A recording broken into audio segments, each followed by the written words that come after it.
Welcome back to the DNA Pest Control Podcast. Aaron. And Daniel. Perfect. Okay. Thank you. Thank you for the nice introduction. Mm-hmm.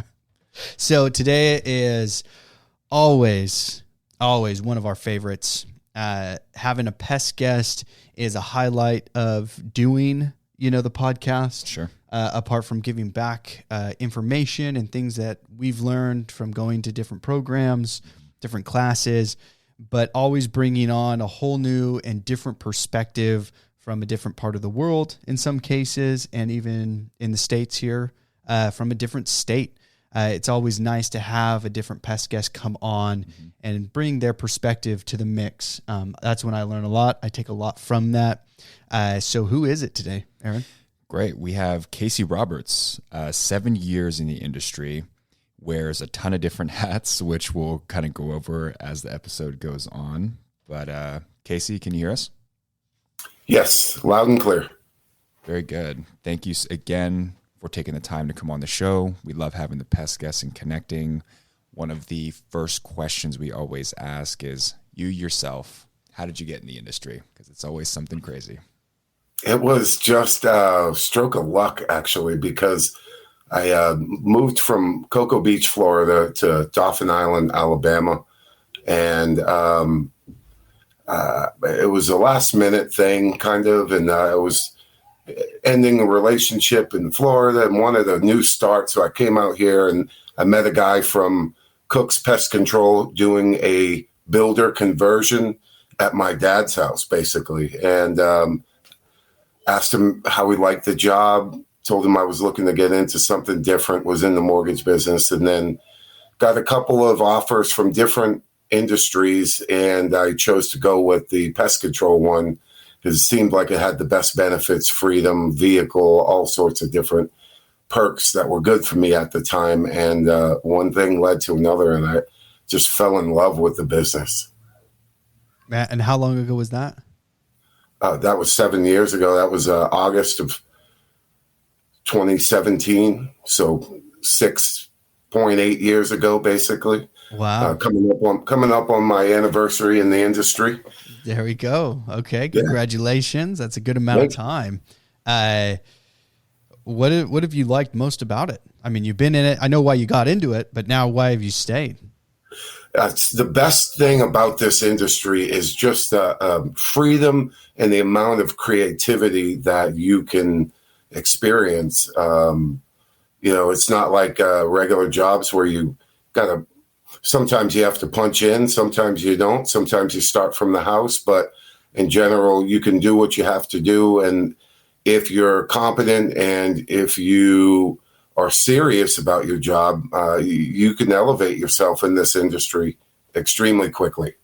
And, you stand out in the crowd, hopefully not too much, but definitely. So that's one of the best things.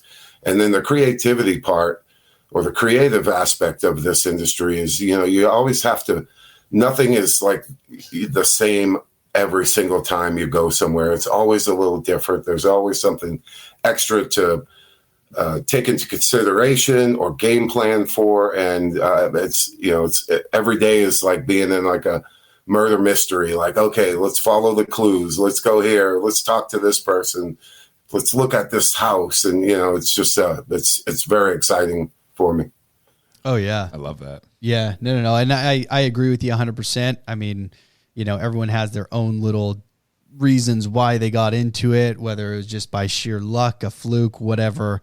But once you're in it, there's so much, when you actually do apply yourself, there's so much good that can come from it. And I love the same things that you just said is the difference between everything. You're going into a situation. Mm-hmm. Yeah, it could be with rats, right? It's not the same one as before. It's a whole different house. It's different types of rodents. Everything that they're eating, their diet, the paths that they're taking. I mean, so much can change, and it gets you to think. And it's just not it's not as mindless as other jobs where you're just doing that repetitive same thing over. Absolutely. And over. Yeah. So I do love that about it. And what exactly are you doing right now? I know we kind of introduced you and kind of what that is, but what specifically do you do on a day-to-day basis? Well, where I'm at right now, I have, as I've gotten older and slightly lazier, I've tried to come up with better ways to keep sales rolling in with as little effort as possible, kind of, so to speak. You still have to work hard, but I like residual income, and there's not a lot in this industry for the general worker like myself. And so I basically hit the streets, decided to come up with a program where I did a lot of real estate outreach, taught some classes about termites for what it's worth to realtors at lunch and learns. And so basically I created a title for myself, a real estate coordinator. And so what that means is that if they have a question about real estate, I have enough experience where I can probably answer it, and then also come up with my own strategies on how to increase our lead flow. So through real estate. Gotcha. Okay. So your main focus is on the real estate market and keeping, I guess you get enough of them, they're just going to start flooding you with all their leads. They do. And in a state like Alabama, especially in Baldwin and Mobile County, which is two counties that border the Gulf of Mexico, we have an incredible termite problem here. And so a lot of real estate transactions require, one way or another, that a termite bond be set in place, either a damage replacement or a retreatment, whichever the home qualifies for, of course. But so that being said, they need a person that they can rely on, that picks up their phone, and I'm a dog on that. Like I keep my phone. I was at Disney a couple weeks ago answering calls. I went to see Teddy Swims in Birmingham on Monday, and I set 6 appointments from the road. So I learned that as long as that you can give them the very best customer service, then they will just continuously call you back and call you back, And you have to have a good price too. There's definitely competition out there, but with a mid-range price and excellent customer service, you can accomplish a lot with them. So. Oh yeah, no, I think that's really the key in almost anything. I mean, it's so many people don't even care about what the cost is going to be, as long as they know you're going to answer and you're going to show up. I mean, we've pulled on, I can't tell you how many apartment complexes recently because we're willing to go out there. They don't even use the current company they have. They haven't even canceled their company, and they're using us because we're willing to answer, we're willing to get out there, and we're willing to do the work really quickly. And so they jump on that. And that's awesome that you've, you figured that out and you're using it and applying it, because, that's a huge advantage. Well, it was the same. It worked for me in the same capacity when I was a commercial consultant for another company. It was the same. I basically just took the strategies that I worked out from that one. And it's just all this, it's plug and play. Make a connection, give them great service, tell them you're going to give them great service, give them great service, and then, try to build a relationship behind that. And so that it was just just transferred the concept to a more residential footing, basically. So. No, that's awesome. That's awesome that you were able to do that. And I love that when people come in from different industries and they pull that twist into it, because, a lot of the pest control guys, were born into it. Their dad did it. Their grandpa did it. They're doing it. So they don't know what the outside world really looks like. And when you come from outside the industry, I wasn't in the industry. I didn't know anything about pest control before I got into it. So I brought my own little twist to it. Aaron did the same thing. He came in, whole different industry. He wasn't even doing anything with pest control, and has brought his whole twist to it and a different aspect, which is amazing. And I mean, hopefully, obviously, you're with a decent company that's allowing you to do those things, and they're open to kind of thinking outside the box, because there's a lot that don't. Yeah. Yes. Yeah. Mr. Rusty actually came up with one of our core values is creativation, and think like an outsider, and that's what we value. We bring in a lot of people from outside the industry, and every new perspective adds a little something extra. Yeah, honestly, I mean, it does, and it's a huge, huge value behind it too. Yeah, I was gonna say we actually came up with one of our own categories as a solutionist. Yeah, that's something that, like, a word we created. Having people that are able to make those decisions in the field and deliver on those promises is so valuable out here. Yes. Casey, real quick, you said you're coming up on your 7 years, and you kind of gave us a little backstory on what you're doing with the real estate side. I'm curious, what does the forecast look like for you? Whether it's like this year, next couple years, or long term, where do you see that going, or what do you want to do with it? With the real estate industry specifically? Yes, what you're doing. Well, there's always going to be different ways that you can, different angles that you can come up with.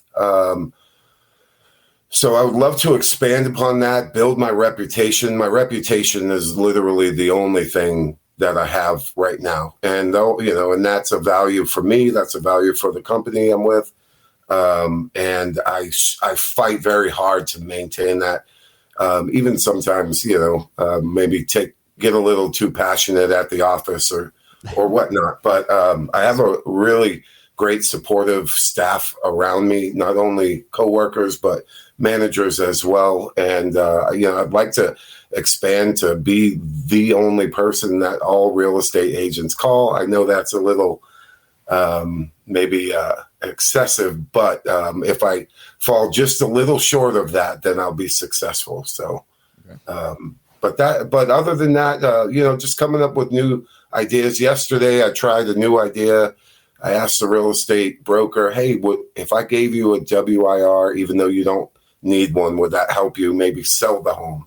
You could put that online with a picture of the house, brand new WIR done. So we're going to try that and just continue to innovate and be creative. Oh, yeah, cool. Yeah, bring that value back to, your clients, which is the real estate agent. So you're bringing that value. They sell the home. They're going to start doing that more and more often. Yeah, absolutely. Absolutely. Hopefully in the future, maybe be an operations manager like you, sir, but or an owner as well. But for right now, the biggest thing I can do is keep working on my, my name out there in the industry. Yeah, and it is really refreshing, as I appreciate about you and some of the guests we have on, is it sounds like you have fun with it. It's whatever situation is thrown at you, at least for me, and what Daniel's told me, I treat it like a game sometimes, where it's like it's like a challenge, and it's engaging, and I have to overcome and get creative, and I think it's fun, in whatever capacity of the pest control world you do, having fun with it and looking at it from that perspective just produces way better results, because you're actually willing to go through the trial and error. And you just said, I tried something yesterday and we'll see how it works. And I just love hearing stuff like that. Yeah. Yeah. I mean, and that's something that, keep that passion going, because that's what drives that future. I mean, even me, Aaron, I have more time than Aaron in the industry, but trying those new things, constantly changing it, it creates so much more value behind what you're doing and so much more growth behind what you're doing. We've been able to see so much because of it. And it's so crucial. So keep going, keep doing that. That's awesome that you're even able to have that, because I know there's a lot of owners that are, hey, you don't get to do that. Don't step outside of that box. And he said, hey, step outside of that box and really push, to see what we can do. And so that's awesome that you're at a good spot. Absolutely. Mr. Rusty is definitely an innovator, and the best thing is that, he'll spend the money to get something done. And it's very refreshing to work in an environment like that, where it's okay, let's try to be the best we can. Now let's figure it out. And it's, how could you not want to go along for the ride, Oh yeah. Yeah. No, honestly, it puts a smile on my face when I hear that. We just had another pest guest on, Brian Goldman. if you haven't heard that one. And he's that type of owner. He sits back and he's like, hey, let's figure this out. Let's go. He's pushing his people to be creative and really grow. And it's awesome because you don't hear that. I mean, I hear it here with our employees, and it's so different working here, so it's always good to hear that, especially from, someone who's out in the field, the thick and thin of it, and you're doing it, and you have that backing behind you. So that's really cool. Well, what's some, as an owner, like with a good culture, what are some secrets that you might be able to share that for that success? Ooh, I guess that's a good question. I mean, here we've gone through some good and we've gone through a lot of bad. The main thing that, we had to pull from it is, what did I learn from that past experience? And for me, I try to make it very clear to everybody. And I think it's the same with Aaron is, we don't ask much, just as, I don't ask a lot from the guys. I just want you to show up on time. We actually just talked about this a couple days ago is, showing up on time, doing a great job. I'm not asking you to do more than that. That's okay. You don't have to. If you want to, great. You're going to move up most likely. If you don't, great. There's no problem. But we don't necessarily get on them or reprimand them for thinking outside the box. There is no, micromanaging. They really have the freedom to do what they want, how they want, and even their day, as long as it's done in a timely manner, on time, within that 8 hours, unless we put more than that. But they have a lot of freedom. And I don't know if there's any secret behind it. I just think as a whole, you start to bring on people that are a part of that environment and a part of that culture. And as those people come on, those people stay. The people that can't be involved in that environment and that culture, they're naturally going to get pushed out and they're going to leave. And it's really cool to sit back now a little bit further back and not be in it, where my face is literally in everything, doing everything, and sitting back a little bit further and watching how that all comes together. And it almost eliminates, the people that you don't want, the people you don't need. Mm-hmm. And it's kind of cool to see that from that perspective. I don't know if you have a different answer, Aaron. Similar. For my example, Daniel found me out in the wild and brought me in to run the office for him. Everything sounded great on paper, a ton of sales background. I had office experience. I absolutely hated it. I absolutely hated it for the first 3 months because I'm just not good at a desk for 8 hours. I like doing stuff like this where I'm engaging with people, I'm talking, I'm communicating, I'm getting challenged. And we shifted me to a more appropriate role and things just skyrocketed. And we've kind of had a very similar approach to any new talent that we bring on. We really focus on, obviously you're coming here to do pest control, but what do you like doing? What lights that fire for you? And sometimes we have a guy who's just like, honestly, if I can work in the middle of the night and not talk to anybody and do as many accounts as I can and make as much money, cool. So we loaded him up month after month. His stuff is preloaded and he gets worked and he loves it. Where some people, they want to have that conversation. They want to do the inspections. You know what I mean? So it's just really tailoring people's strengths aligned with the growth of the company and allowing it to naturally progress with us monitoring from the back end. Yeah. That's great. Yeah. Yeah. Hopefully that answered your question. Yeah. Casey, do you have any other questions you'd like to ask? I mean, now that you have asked one. I did. I was very excited to possibly speak to you about drywood termites since y'all are out in California. Do you have a lot of those out there? So that is a great question. And that is where my expertise falls off the cliff. We have a ton of termites out here. You can't sell a home unless you've had a termite inspection. You can't buy a home until you've had a termite inspection. And so there is a lot out here, but how California structures their licensing, you have to be licensed to be able to do that work. And so we have not done any work with termites because we don't have the licensing for it. Do I know about termites? Yes. I'm not an expert though, unfortunately. Well, you're lucky because with the insurance rates for having a termite business right now, it is just absolutely astronomical, at least where I am. Yes. And I would assume it is the exact same here because even our insurances, if we're doing bed bug treatments and things like that, they add on a lot. And that's just bed bugs. We're not even doing any structural changes or renovations or anything like that. So I could only imagine how much more is on the termite side. And I do know a lot of companies here, they stay away from tearing down walls. They'll do the treatment itself, but they will not go in and take down a wall or replace any wood or do anything like that. They stay out of it. Do you have damage replacement guarantees there where they say, okay, if they get past our system, we'll cover you insurance wise? Or there are some companies I've heard doing that, is where if they will guarantee it, but they put the stakes in the ground, they're going to monitor those, and then they do treatments on that.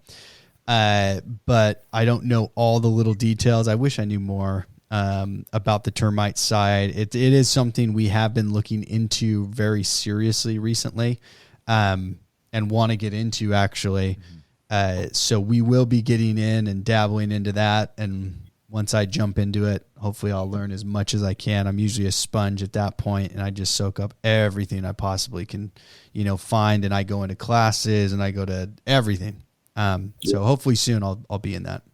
I find that I get a lot of information. We use Centricon, and I personally would not, unless I absolutely had to, and then maybe wouldn't even do it at all, period, use any other product but Centricon from what I've seen over the last 7 years in one of the biggest formosan infested areas, if not the biggest in the country. So I rely on my Centricon rep quite a bit for information, and that if you guys do start to think about moving in that direction, that Centricon rep is just so invaluable. Oh, awesome. Yeah. No, I love picking everybody's brains. Any chemical rep, anybody like that, I'm jumping on. Even our distributor reps, I'm jumping on. I'm asking them questions. I'm picking their brain about everything. And then usually what I'll do is I'll pull in all that information and I go back down and I just start to dissect it and say, okay, this was good. That doesn't really make sense, so I'm going to throw that away. This was good, but I could probably use it here. And so I start doing all that, but I would love that information. If you have his information to send to us, that'd be awesome. Oh, absolutely. Absolutely. Yeah. Our guy is Eric, but I'm sure he has a contact for you out there. Oh, I mean, even if he's not out here, I don't care, because you get that perspective from a whole different state, different types of insects. That's something that you start getting those little tips and tricks. Prime example, I went to the Wildlife Expo in South Carolina, and the stuff I was hearing, it's like, we don't do that in California. Nobody does that in California. That's not even heard of. So I'm okay with you being out of state. I love that because I can start to pull all that information in, and then that just gives me an advantage over everybody else. Yeah. So that's great. Yeah, that's please send me his information. I'd love that. I will. I'll make it a priority. Actually, I'll call him when we hang up. So awesome. Thank you so much, Casey. So if you didn't know, it's National Pest Management Month, right? Absolutely. Okay, perfect. I wait for it every year. Well, love that. I hope you're not that excited about it, but so did you know we're doing a competition? I did not. No, sir. Okay, perfect. So Casey, we're doing a competition. You need to be a part of it. You are actually now a part of it, and you didn't even realize you're a part of it. So whether you like it or not, you're here. Voluntold. Yes. So we want to get the best story from the guys that are out there. The craziest story, just something you got. We want to hear it. The best story is going to win. We're going to send you some swag. So hoodie, t-shirt, hat. Think about your best experience out there, or worst. Yeah, give us a good one. What do you got for us off the top of your head? Well, what I deal with a lot is people that don't understand maybe pricing or something like that. So I usually don't have horrible experiences. However, I went to a home recently. Actually, it was an old a commercial account, and it had been just left open for years. It was an old. They made food there. I don't really want to disclose too much about it, just in case. But okay, fair enough. It was infested with rats, trees on the roof, wide open crawl space, low crawl space, moisture in there, holes in the wall. And it was the very first job that I ever recommended that we start off using Liquitox at. And I don't even know if it can. Can y'all even use that out in California? No, probably not. No. Yeah. It must be hard to operate a pest control company in the most conservative, or surprisingly, state and for industry standards. But anyways, I went there and they were just everywhere, big fat roof rats everywhere, and it was so bad. It was the first one in 7 years, as someone that builds plans of action for situations, that I've ever said, you know what, we have to shock and awe this place. If we're not going to burn it down, we got to use Liquitox. So there it is. But that was that was this week, actually, this past week. And have you done a follow up on that one yet?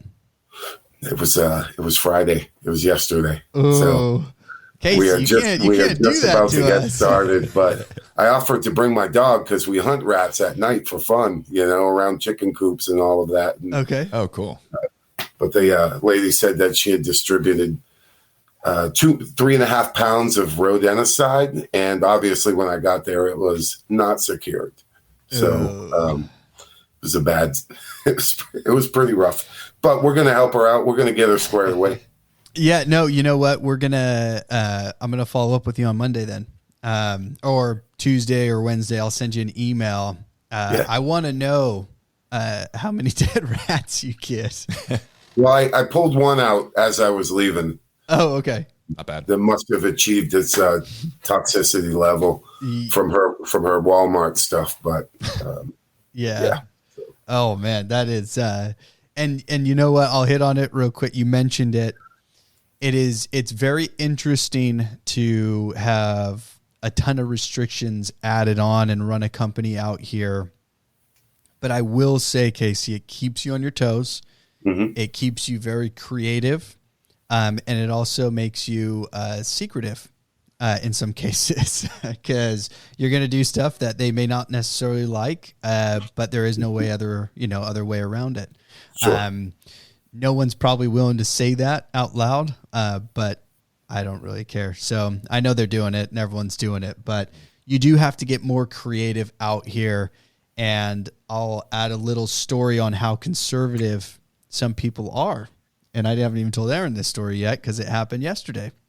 I was talking to a new customer over the phone. She wants to get signed up. She has outdoor cockroaches coming in. And I said, hey, do you want us to place glue boards? Because she took pictures and sent them to me and they were just on her floor. And I said, hey, we'll place out some glue boards. They'll help it so you don't see them. They'll get caught on the glue board. And she said, that like alive? I'm like, well, yeah, it's sticky. They're going to get stuck to it and they're going to, that's what it does. She's like, oh, I don't know. That doesn't sound very humane. I'm like, oh my gosh. And you think a pesticide is going to be any better? But I didn't say anything. I just said, okay, well, we won't put out glue boards then. Sounds good. Yeah. So it is very interesting and it's fun, but you just got to get creative with it. Yeah. Yeah. But before we close, Casey, thank you so much for coming on. It was awesome talking to you. Aaron, was there anything else that you wanted to throw out there? Yes. So let's say somebody's just getting in the industry. What's one piece of advice you'd give somebody who's on day one in pest control? I would say on day one, download Spotify so you can watch the DNA Pest Control podcast. Ooh, someone just got a free box. But seriously, I have learned a lot from y'all, and Thank you. Especially I really look forward to the technical episodes where you break things down and you speak about individual parts of the industry, rodents or products or whatever the case may be. And I get a lot from that. After finding good outlets for education, if you're not getting them from a company that has that in place, I would just try to ask as many questions for as long as you possibly can, years and years, and 6-7 years into it, and I still learn brand new things every week. So it's being inquisitive and not being scared to speak up is basically, I would say, my number one piece of advice. That's great. No, honestly, Casey, you couldn't have said it better. And that is just a testament to you have to stay open-minded in this industry. It changes so often, even here and over there, it sounds like. But there's so much information out there that's not even readily available. So asking those questions, being open-minded, being ready to change at any moment, so crucial in the industry and so crucial for growth. So that's awesome that you're throwing that out there and that you're actually living it too. If you ever get down to the Gulf Coast around springtime, let me know and we'll do a crawfish boil. Oh, don't. Hey, that's on then. Yeah. Don't even say that. I'll fly out there. Yeah. You tell me when and we're coming. Well, it's been such a pleasure. Thank you so much for your time today, gentlemen. Yeah, no, thank you so much, Casey, and you have a wonderful weekend. And we'll be in touch with that contact that you have. And then I'm going to follow back up because we want to give the listeners the rest of this story on the rodent situation. Yes. Awesome. Thank you, man. I appreciate y'all. Yeah, you have a good day. All right. God bless you. Bye. Thank you. All right. So there we go. We got Casey, the next pest guest. That was a lot of fun. Yeah. That was a lot of fun. Thank you, Casey, for coming on. Yeah. Oh, no, absolutely. That's what I love about it is, just the difference of what they're at, where they're in, what they can use, different perspectives of it, different times that they've been in. He came into it later in his life, and you're seeing just so much. It's every single one is so different. Mm-hmm. Usually the reasons why they stay is almost the same, which is awesome, but everybody, it's just so different in that way. But it's awesome to have these pest guests on because the ones that we have had on are so unique in their experience of, I want to grow, I want to learn, I want to change, I want to be better, I want this, I want that. And they're in this growth mindset. It's like, oh my gosh, you guys do exist. Yeah, it is super refreshing. I agree. Oh yeah, no. So Casey, awesome, man. Thank you so much. I can't wait for you to go back and actually watch this and listen to this. It was a great experience, and thanks for your input on the termite situation, even what you've done on the cell side of things. It's good information, whether you're a business owner. Look, I mean, even Casey, who's working for somebody who's building up what he wants, to create the most amount of income with the little, with the littlest amount of effort, mm-hmm. and he's doing it. You don't have to have your own business to do that, and he understands it. Yeah, he took advantage of it, and it's awesome. And it's like that's such the mindset. You guys got to change your mindset. Agreed. You can look at it in such a different way, and Casey has done that. Yeah, and that's awesome. And congratulations where you're at. Congratulations on coming up on 7 years. 7 years. Yep. In August. Yeah. So super close, man. That's awesome. And yes, we are going to drop a follow-up episode. Not actually, maybe we could pull him back on. Yeah, wouldn't hurt. Casey, we're going to pull you back on. Yeah. We're going to pull you back on next week. We'll do a quick follow-up with you and throw that out just so everyone can hear the follow-up story, because he picked a fresh story. That was too fresh. A little bit. So we'll give him a chance, but Yeah, that was great. And again, guys, it's NPMM. So another great Pest Guest episode. There's only a few more slots available for the end of the month. Yeah. So please, I mean, we have a ton of fun doing this, connecting with you guys. If you like this episode and you want to be a part of it, or you know somebody that would be a great fit on the podcast, someone with great energy that you know in the office or out in the field that you want to see up here on camera, please send them our information. We have our website where you can actually fill out the Q&A and submit it, and we'll send you an invite to come on the show. But also follow us on Instagram, YouTube, Facebook. We drop episodes every Monday and Thursday. But thank you again for listening to the DNA Pest Control Podcast.